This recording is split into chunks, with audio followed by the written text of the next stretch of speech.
तो दोस्तों बताया ये जा रहा है कि रशिया के द्वारा भारत को कुछ ऐसा ऑफर देने की तैयारी कर ली गई है जिससे भारत कभी भी इनकार नहीं कर सकता। इवन ये इस तरह का ऑफर होगा जो कि भारत द्वारा बनाई गई अपनी खुद की नीतियों के अनुसार ही होगा।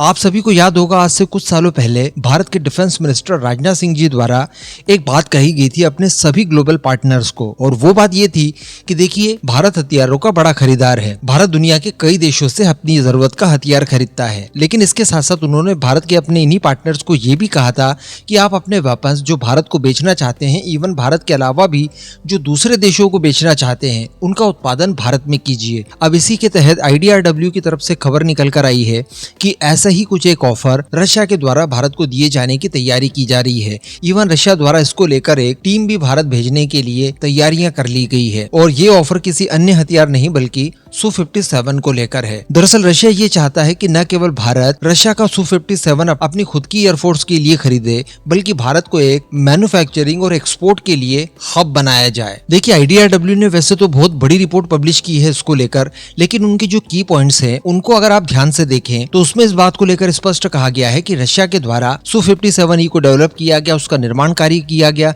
लेकिन अभी तक अगर बात की जाए तो इसको लेकर कोई विशेष डेवलपमेंट देखने के लिए नहीं मिली है। यानी काफी साल हो जाने के बावजूद ये फाइटर जेट काफी कम नंबर्स में रशिया की एयरफोर्स में शामिल हो पाए हैं। इसके अलावा इसकी टेक्नोलॉजी को लेकर भी अपरिपक्वता का भाव देखने के लिए मिलता है। ऐसी परिस्थिति में जो ग्लोबल खरीदार हैं उनका विश्वास इसके ऊपर उतना नहीं है, और इसके पीछे के अगर प्रमुख कारण देखे जाएं तो उनमें एक सबसे बड़ा कारण ये भी आता है कि देखिए ये बहुत ज्यादा नंबर्स में अभी निर्मित नहीं हुए हैं, इन्होंने कोई अच्छा प्रदर्शन करके अभी तक नहीं दिखाया। इवन रशिया की वायुसेना देखिए काफी कम नंबर्स में अभी तक इनका इस्तेमाल करती है। तो कहने का मतलब आपका कोई प्लेटफॉर्म है तो उसका इस्तेमाल सबसे पहले आप खुद कीजिए, बड़े स्केल पर कीजिए। लेकिन रशिया की बात की जाए तो वो इस समय युद्ध में फंसा हुआ है, सप्लाई चेन बाधित है, इसके अलावा उसके ऊपर कई तरह के प्रतिबंध भी लगे हुए हैं, जिससे वो न तो इस विमान को तेजी से ज्यादा नंबर्स में बना पा रहा है, ना ही इसके अंदर कुछ अतिरिक्त अपग्रेडेशन के कार्य हो पा रहे हैं, और ना ही कोई ग्लोबल कस्टमर इसके लिए अवेलेबल है इस समय। ऐसी परिस्थितियों से निपटने के लिए यूनाइटेड एयरक्राफ्ट कॉर्पोरेशन वो भारत में आने की मंशा बना चुके हैं। जी हाँ, और इसके लिए इन्होंने चयन किया है नासिक की HAL फैसिलिटी को, जहां पर Su-30 को लेकर भी असेंबली वगैरह का कार्य हुआ था। बताया जा रहा है कि अगर इसके ऊपर काम प्रॉपर किया जाता है तो 20 से लेकर 30 विमान हर साल यहाँ से उत्पादन किया जा सकता है, जिससे भारत के साथ साथ इनके अन्य कई और सारे भी कस्टमर हैं जिन्हें की ये विमान बेचे जा सकते हैं, और साथ ही भारत का नाम बीच में होने की वजह से प्रतिबंधों से भी बचा जा सकता है, जैसा की चीजें हम लोग ब्रह्मोस के केस में देखते हैं। इसके साथ साथ ये लोग भारत की टेक्नोलॉजी को इसमें शामिल करने के लिए तैयार हैं।